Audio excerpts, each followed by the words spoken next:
तो जैसे कि आपने लास्ट एपिसोड के अंदर देखा था कि जियान और डियोन फ्लेम वैली की एल्डर की फाइट स्टार्ट हो जाती है, जहाँ पर जियान उन सभी लोगों को बताता कि बाप बाप होता है और बेटा बेटा होता है, और जियान अपनी ग्लेस फ्लेम की मदद से उन सभी एल्डर को मार डालता है और साथ ही फेंगे की स्पेस स्टोरिंग से फ्लेम क्रिएशन मेथड को भी ले लेता है। और फिर इसके आगे क्या होता है एपिसोड 80 के अंदर, वो मैं आपको एकदम डिटेल के अंदर बताने वाला हूँ इस नोवेल के एपिसोड के माध्यम से। तो जैसे कि आपने देखा था कि जियान ने अपने अपोनेंट को हरा दिया था, मगर जो हमारा छोटा पैकेट था वो अभी भी अकेले फाइट कर रहा था यंग मास्टर मुये और कीसेन से, और उसे अकेले इन दोनों से फाइट करने में काफी ज्यादा प्रॉब्लम हो रही थी। और फिर भी वो हार मानने को बिल्कुल भी तैयार नहीं होती और फिर अपनी दोकी का एक पंच बनाती है और यंग मास्टर मुंह को मारने के लिए आगे बढ़ने लगती है। तो यंग मास्टर मुंह जब ये देखता है तो वो भी हमला कर देता है, और जब दोनों के अटैक आपस में टकराते तो वहाँ पे काफी बड़ा एनर्जी का ब्लास्ट होता है, मगर तभी वहाँ पे कीसेन आ जाता है और पीछे से आके जिया के ऊपर हमला कर देता है, जिस वजह से जिया काफी दूर पीछे खिसकी हुई चली जाती है और साथ ही वो काफी ज्यादा इंजर्ड भी हो जाती है, और इसी वजह से उसके मुंह से खून भी निकलने लगता है। मगर जिया गुस्से में अपने खून को पहुंचती और उसकी बॉडी से उसका ऑरा भी बाहर निकलने लगता है, जिसे देखकर जियान समझ जाता है कि अब मामला बिगड़ने वाला है और वो झट से जिया की मदद करने के लिए आगे जाने लगता है। मगर जिया बीच में जियान को रोक देती है और जियान से गुस्से से बोलती है तुम्हें इसके बीच में पड़ने की कोई भी जरूरत नहीं है, अब मैं इन लोगों को बहुत ही आसानी से संभाल सकता हूँ, इस वजह से तुम यहाँ से जाओ और किसी और की मदद करो जाकर, मुझे तुम्हारी मदद की कोई भी जरूरत नहीं है अभी के लिए, क्योंकि अभी बात छोटे पैकेट के लिए हार और जीत की नहीं बची है, अभी बात उसकी इज्जत पे आ चुकी है, और इसी वजह से अब वो खुद अकेली इन दोनों को धोना चाहती थी। और यहाँ पे जियान भी जिया का इस तरीके का रूप देख के थोड़ा सा शौक था, क्योंकि उसने आज से पहले कभी भी जिया को इतना ज्यादा गुस्से में नहीं देखा था, और इसी वजह से जियान को समझ में आ चुका था कि जिया को संगति का असर हुआ क्यून मेडुसा की, क्योंकि जब भी क्यून मेडुसा की इज्जत के ऊपर बात आ जाती थी ना, फिर वो नहीं देखती थी सामने वाला कितना ज्यादा पावरफुल है, जब तक उसे धोनी देती थी तब तक नहीं रुकती थी। और इसी वजह से जियान भी वहाँ से चुपचाप से साइड हो जाता है, क्योंकि उसे पता था क्योंकि जो जिया की छुपी हुई एनर्जी अगर जिया उसे यूज करती है तो वो किसी भी एक डाउजोंग लेवल के वॉरियर को बहुत ही आसानी से हरा सकती है। फिर ये दोनों कौन सी खेत की मूली है। मगर वहीं पे यंग मास्टर मुये और कीसेन को जब ये पता चलता है जियान ने अकेली डीवन फ्लेम वैली के तीनों एल्डरों को हरा दिया है, जिनमें से जो सेकंड एल्डर और जो थर्ड एल्डर थे वो डाउ वांग की ऑलमोस्ट पीक पर पहुंच चुके थे, और वहीं पे जो फेंगिया था वो ऑलमोस्ट डाउजोंग में ब्रेक थ्रू करने वाला था, मगर जियान ने उन्हें बहुत ही आसानी से हरा दिया, साथ ही उन्हें मार भी डाला। मगर ये ऐसा कैसे हो सकता है, क्योंकि ये तो बस एक डाउजोंग लेवल के 4 स्टार का वॉरियर है और उन्हें बिल्कुल भी समझ में नहीं आ रहा था, और वो लोग सोच सोच के एकदम से पागल हो रहे थे। मगर उन्हें जियान से काफी डर भी लगने लगता है और वो सोचते अच्छा हुआ हम लोगों ने जियान से फाइट नहीं करी, वरना उन एल्डर की जगह हमारी लाश पड़ी होती। ये सब सोचने के बाद यंग मास्टर मुया कीसेन से बोलता है हम इस जियान को किसी भी कीमत पे नहीं हरा सकते, अगर हमें इससे बुद्धिस्टा लिक्विड को लेना है तो हमें इस छोटी लड़की को जल्द से जल्द हराना होगा, और फिर हम लोग इसे पकड़ लेंगे और इसे होस्टेज बना लेंगे, और फिर हम इस छोटी लड़की के बदले हम लोग जियान से बुद्धिस्टा लिक्विड को ले लेंगे, क्योंकि अगर हम लोगों ने जियान से फाइट करी तो जियान हमें इतना धोएगा कि ऊपर से नीचे तक तोड़ देगा। तो ये सब सुन के कीसेन काफी ज्यादा खुश हो जाता है और बोलता है कि यंग मास्टर मुये आपका प्लान तो बहुत ही बढ़िया है। और यहाँ पे जब इन लोगों की प्लानिंग प्लॉटिंग चल रही होती है तब जो जिया को ऑरा बॉडी से बाहर निकल रहा था वो अब और भी ज्यादा बाहर निकलने लगता है, और जो जिया की प्यारी प्यारी सी आंखें थी अब वो बहुत ही ज्यादा खतरनाक लग रही थी, क्योंकि उनमें से भयानक तरीके से पर ऑरा बाहर निकल रहा था। और तभी वहाँ पे एक बहुत ही बड़ा एनर्जी का ब्लास्ट होता है और छोटा पैकेट एक बड़ के पैकेट में कन्वर्ट हो जाता है, और जब जिया को इवॉल्व होते हुए देखते तो वो काफी ज्यादा शॉक हो जाता है, और अब जो उसकी पावर थी अब वो काफी ज्यादा बढ़ जाती है। तभी जिया कीसेन के सर के ऊपर अपीयर होती है और उसमें किक जड़ दी तो कीसेन उसे रोकने की कोशिश करता है, मगर उस किक की पावर काफी ज्यादा होती है, इस वजह से कीसेन उसे सप्रेस नहीं कर पाता और वो ला जाकर उसकी छाती में पड़ती है, जिस वजह से वहाँ पे हड्डियां चटकने की आवाज आती है और वो नीचे टपकने लगता है। ये सब देख के जियान काफी ज्यादा इंप्रेस हो जाता है और फिर बड़की जिया की तरफ देखती हुई उसे थम्स अप देता है, तो बड़की जिया भी हमें से ला देती है और फिर जियान उन दोनों फाइटों को देखने लगता है जो कि फर्स्ट और हैंगपेंग के बीच में चल रही होती है और एक मू त्यानजिंग और लिटिल फेट डॉक्टर के बीच में चल रही होती है, और उन लोगों की फाइट खतरनाक मोड पे पहुंच चुकी थी। कोई वॉरियर उनके आसपास भी भटकने की कोशिश नहीं कर रहा था, क्योंकि उनकी बॉडी में से जो ऑरा निकल रहा था वो किसी भी आम वॉरियर को मारने के लिए काफी था। और एमपी जन मू त्यानजिंग और लिटिल फेट डॉक्टर के बीच की फाइट को देख रहा होता है, और जब वो थोड़ी देर उन दोनों को लड़ते हुए देख लेता है तो वो समझ जाता है कौन कितने पानी में, इस वजह से वो बोलता है अभी के लिए मू त्यानजिंग और लिटिल फेट डॉक्टर का लेवल को देखा जाए तो वो ऑलमोस्ट सेम है, मगर लिटिल फेट डॉक्टर अपने पॉइजन या अपनी बुल पॉइजन बॉडी का यूज करती है तो बहुत ही आसानी से मू त्यानजिंग को मार देगी, और इसी वजह से मुझे मू त्यानजिंग की टेंशन नहीं लेनी चाहिए। मगर ये दूसरी फाइट है उसमें जो फर्स्ट एल्डर है वो अपनी फाइट के अंदर थोड़े से डिसएडवांटेज के अंदर जा रही है, क्योंकि अभी के लिए जो उनका लेवल है वो लिटिल फेट डॉक्टर से कंपेयर किया थोड़ा सा कम है, यहाँ तक कि हैंगपेंग का भी लेवल उनसे थोड़ा सा ज्यादा है, और इसी वजह से जो फर्स्ट एल्डर वो अपनी फाइट के अंदर थोड़ा सा डिसएडवांटेज के अंदर जा रही है। मगर इसका मतलब ये भी नहीं कि हैंगपेंग आसानी से फर्स्ट एल्डर को हरा देगा, अगर उसे फर्स्ट एल्डर को हराना है तो उसे अपनी एडी से लेके सर तक का जोर लगाना पड़ेगा, जिसमें उसकी भी हालत कुत्ते जैसी हो जाएगी। मगर हैंगपेंग को इन सभी बातों से ज्यादा फर्क नहीं पड़ रहा था, उसे तो बस इस बात से फर्क पड़ रहा था कि वो अभी के लिए फर्स्ट एल्डर से फाइट में आगे चल रहा है, और इसी वजह से वो काफी ज्यादा खुश था और जोर जोर से हंसने में लगा हुआ था। मगर ये सब देख के जियान को काफी ज्यादा गुस्सा आ रहा होता है और बोलता है कि लगता है कि होलोप्सुल वालों ने इसे कुछ ज्यादा टेक्निक दे दी है जिसकी दम पे इतना ज्यादा उचक रहा है, और इसी वजह से मैं चेक करना चाहता हूँ क्या ये मेरी अब एंग्री बुद्धा लोटस को संभाल सकता है या अभी भी उसे देखकर इसकी चड्डी गीली हो जाएगी। और यहाँ पे हैंगपेंग और फर्स्ट एल्डर एक दूसरे के ऊपर अपना पाम अटैक कर देते, जैसे पाम अटैक दोनों का आपस में टकराता है तो फर्स्ट एल्डर वहां से थोड़ा सा ज्यादा पीछे खिसकी हुए चले जाती है। ये देखकर हैंगपेंग हंसते हुए बोलता है क्या रे खुसड़ बुड्ढे, तूने क्या मुझे पुराना वाला हैंगपेंग समझ रखा था जो कि पहले तुझसे कमजोर कमजोर था, मगर अब बात अलग है। मगर वहीं पे फर्स्ट एड को कुछ भी समझ में नहीं आ रहा होता और वो हैंगपेंग से बोलते हैं मुझे समझ में नहीं आ रहा है तुम इतने कम टाइम के अंदर इतने ज्यादा पावरफुल कैसे बन गए, मगर फिर भी ये तुम्हारे छोटे मोटे अटैक मेरा कुछ भी नहीं बिगाड़ सकते हैं। ये सुनकर हैंगपेंग बोलते हैं बुड्ढे मैं बस तेरे साथ खेल रहा हूँ, वरना अगर मुझे तुझे मारना होता मैं कब का मार चुका होता तुझे, और अगर मेरे पास अभी के लिए मेरी C8 फ्लेम होती तो मैं तुझे खेलते खेलते मार देता। वो तो तेरी किस्मत अच्छी जिस वजह से वो मेरे पास नहीं है। और वो कुछ और भी गंदा कुछ बोलने वाले ही होते तभी अचानक से उसे आसपास में काफी ज्यादा एनर्जी की फ्लक्चुएशन महसूस होती है और टेम्परेचर भी बढ़ने लगता है। इसी वजह से वो एक डायरेक्शन की तरफ देखता है जिसे देखते वो एकदम ही शॉक हो जाता है और बोलता है ये तो जियान है, और उसकी एकदम से हवाइयां उड़ जाती। जहाँ पर जियान होता है वो अपनी दोनों फ्लेम को कंबाइन करके अपने एंग्री बुद्धा लोटस को बना रहा होता जिस वजह से उसमें से काफी ज्यादा बेब्स निकल रही थी। और ये सब देखती हैंगपेंग पुराने फ्लैशबैक में चला जाता है जहाँ पे जियान ने सेम टेक्निक का यूज करके उसे पिछली बार बुड्ढे की तरह बूझा था और उसकी सारी टेक्निक भी तबाह कर डाली थी। और इसी वजह से जब वो एंग्री बुद्धा लोटस को फिर से बनती हुई देखते तो उसकी डर के मारे हालत खराब होने लगती है, पसीना सर की जगह चड्डी से टपकने लगता है। समझदार के लिए इशारा काफी है क्योंकि हैंगपेंग भली भांति उस एंग्री बुद्धा लोटस की पावर को जानता है कि वो किसी भी इलाइट डाउजोंग लेवल की वर्ल्ड को भी जख्मी कर सकता है। और ये मूत्यांश को भी जब एनर्जी की फ्लक्चुएशन और टेम्परेचर बढ़ती हुई दिखाई देता है तो वो भी रुक जाता है और जियान की तरफ देखने लगता है और उसके चेहरे से एकदम हवाइयां उड़ जाती है और वो बोलता है अगर जियान ने सक्सेसफुली एंग्री बुद्धा लोटस को बना लिया तो पक्का हम दोनों में से एक जरूर यहाँ से आउट हो जाएगा। इसलिए वो हैंगपेंग से चिल्लाते बोलता है ओए हैंगपेंग जल्दी से इसे रोक वरना हम लोगों में से एक गया, क्योंकि मैं अभी के लिए उसे रोकने के लिए नहीं जा सकता क्योंकि मैं अभी इस लड़की से फाइट कर रहा हूँ। मगर जब वो ये देखता है कि हैंगपेंग अभी भी फर्स्ट एड से फाइट कर रहा है इस वजह से वो भी नहीं जा सकता है, इसलिए उसके दिमाग में काफी ज्यादा गलत गलत थॉट आने लगते और वो अपने मन में बोलता है जब मैं इस लड़की से फाइट करूँ तभी इस लड़की ने मेरे ऊपर ये एंग्री बुद्धा लोटस मार दिया तो डेफिनेटली मैं यहाँ पे मारा जाऊंगा। इसलिए वो हैंगपेंग से बोलता है कि छोड़ो उस बुड्ढे को, जाकर इस लड़के को रोको। तो ये सुनकर जो हैंगपेंग होता है वो फर्स्ट एड को छोड़ देता और जियान को रोकने के लिए जाने लगता है और गुस्से से चिल्लाते हुए बोलता है ये लड़का किस मिट्टी का बना हुआ है, बताओ उन तीनों डीमन फ्लेम वैली के एल्डरों को इसने अकेले पीड़ डाला, पता नहीं उस याओलॉ ने इसे कौन सी चक्की का आटा खिलाया है। मगर तभी हैंगपेंग के सामने फर्स्ट एल्डर आ जाते और उसका रास्ता रोक देते हैं और गुस्से से बोलते नवाब साहब कहाँ चले, अभी के लिए मैं तुम्हारा अपोनेंट हूँ, इस वजह से तुम मेरा सामना करो। और ये बोलते हैंगपेंग बोलते साले बुड्ढे हट जाओ और अपना एक स्लैश अटैक कर देता फर्स्ट एल्डर के ऊपर। मगर फर्स्ट एल्डर उस स्लैश अटैक को बहुत ही आसानी से अपने एक हाथ से रोक देते हैं और बोलते कि हैंगपेंग भले मैं तुम्हें नहीं हरा सकता हूँ मगर मैं तुम्हारा टाइम वेस्ट जरूर कर सकता हूँ। और ये बोलते वो अपनी पूरी देगी को रिलीज कर देती है और जब ये हैंगपेंग भी देखता तो वो भी काफी गुस्से में आ जाता है और वो भी अपनी देगी को रिलीज कर देता है और फिर अपनी देगी से एक बहुत ही बड़ी स्पिरिचुअल शॉट को बना लेता है जिसकी पावर इतनी ज्यादा होती है वो किसी भी बड़े से पहाड़ को दो टुकड़ों में काट सकती थी। और जब नीचे खड़ी हुई बाकी के लोग देखते जो कि बुद्धिस्टा लिक्विड को लेने के लिए यहाँ पर आए थे, सभी बोलते कि हमें यहाँ से चुपचाप से निकल लेना चाहिए, अगर गलती से भी इनका अटैक यहाँ से वहाँ हो गया ना तो एक बार में सभी निपट जाएंगे और बुद्धिस्टा लिक्विड तो छोड़ो प्राण भी नहीं बचेंगे। इसलिए वो वहाँ से थोड़ा सा दूर चले जाते और पैट के बढ़िया मस्त फाइट को देखने लगते हैं क्योंकि इतने पावरफुल लोगों की फाइट कभी कभार देखने को मिलती है। और फिर सीन कट होकर जियान के ऊपर आ जाता है जहाँ पर जियान ने अपनी दोनों फिल्मों की मदद से एंग्री बुद्धा लोटस को बना लिया था और अभी के लिए वो बड़ी सी जिया की तरफ देख रहा था जो कि अभी के लिए यंग मास्टर मुया में लगे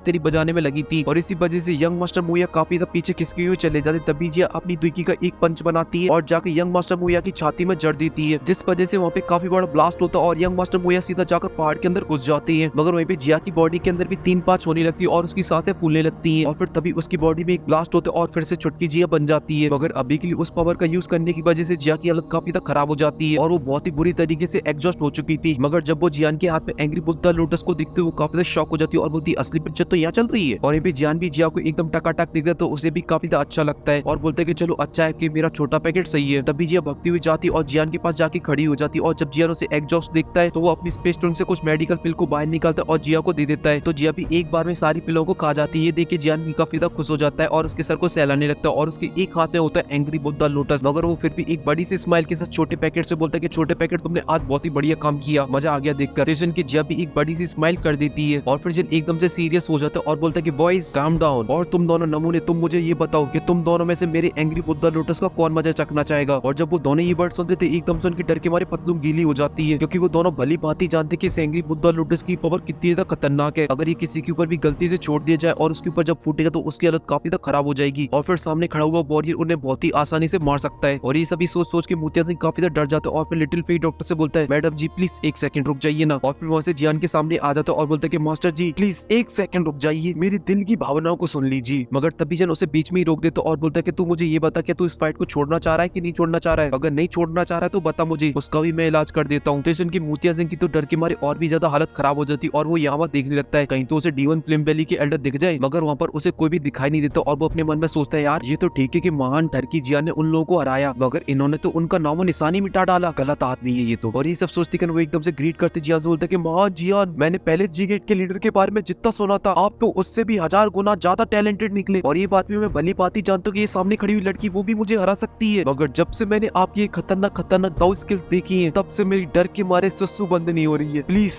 मुझे बख्श दो। मैं आपसे प्रॉमिस करता हूँ मैं और मेरा ब्लैक एम्पायर सिटी का कोई बंदा आपकी फाइट के बीच में कभी भी गलती से भी नहीं आएगा। प्लीज आज मुझे जाने दीजिए। और जब ये खड़े हुए नीचे सभी वॉरियर ये बात सुनते तो एकदम से शॉक हो जाते हैं और बोलते ये चल क्या रहा है। ये बस एक डाउ वोंग का लड़का एक लाइट डाउजोंग लेवल की वॉरियर को घुटनों के बल ले आया और इसे भीख मांगने पे मजबूर कर रहा है। ये आखिर में लड़का कौन है, ये कहाँ से आया, कहाँ को जाएगा और ये पागल लड़का कैसे फंसवाएगा। और पे हैंगफेंग भी ये सब सुन के मूतियांसे की बातें वो काफी गुस्से में आ जाता है, क्योंकि मूतियांसे की साइड होने की वजह से तो उसे लिटिल फी डॉक्टर के साथ भी फाइट करनी होगी जो कि उससे भी काफी ज्यादा पावरफुल है। और ऊपर से सोने पे सुहागा जियान भी एंग्री बुद्धा लोटस बनाए हुए खड़ा हुआ है वहाँ पर। मगर मूतियान सिंह को इन सभी बातों से घंटा कोई फर्क नहीं पड़ता और वो वहाँ से जाने लगता है। मगर तभी लिटिल फी डॉक्टर जियान के पास आ जाती है उसकी प्रोटेक्शन करने के लिए, क्योंकि उसे बिल्कुल भी रत्ती पर विश्वास नहीं था मूतियान सिंह के ऊपर कब वो दोगलाबाजी कर जाए। मगर वहीं पे मूतियान सिंह तो ये गलती से भी गलती करने की नहीं सोच सकता, क्योंकि उसे भली बात ही पता है जियान के हाथ में जो चीज है वो बहुत ही पावरफुल है। अगर उसने मार दी तो काम खत्म, टाटा बाय बाय फिनिश। इसलिए वो वहाँ से थोड़ा सा दूर चला जाता है और फिर वो यहाँ देखने लगता है। मगर उसे तो वहाँ पर उसका लड़का और ना ही वो एल्केमिस्ट दिखाई दे रहा होता है। इस वजह से वो बेचारा टेंशन में आ जाता है। मगर तभी उसकी नजर जमीन के ऊपर पड़ती जहाँ पर यंग मास्टर मुया और वो किसी बेहोश पड़ी हुई होती है और उनकी हालत काफी ज्यादा खराब हो चुकी थी। इसलिए वो चुपचाप नीचे जाता है और उन दोनों को उठा लेता है। मगर लिटिल फी डॉक्टर की तरफ गुस्से से देखते हुए बोलता है छोटी लड़की जो तूने मेरे लड़की के साथ किया उसका बदला मैं तुझसे जरूर लूंगा, मैं तुझे फ्यूचर में नहीं छोड़ूंगा। और इसे अभी के लिए काफी ज्यादा गुस्सा आ रहा था जिया के ऊपर, क्योंकि वो अपने लड़के से बहुत ही ज्यादा प्यार करता है। मगर वहीं पे जन अपने सभी जी गेट के मेंबरों को अपने पास बुला लेता और बोलता है कि बॉयज ब्लैक एम्पायर सिटी के लोगों को छोड़ दो, अब वो बीच में नहीं टपकेंगे। अब हमारा दुश्मन सिर्फ डीमन फ्लेम वैली है और ये हैंगफेंग है और इन लोगों को तो हम लोग बहुत ही आसानी से पेल देंगे। मगर तभी वो पे जियान के पास गीली आ जाता है और उसे चेक करने लगता है और बोलता है भाई तुम्हें कहीं चोट तो नहीं लगी। तो जियान बोलता है अरे मेरे भाई थम जा,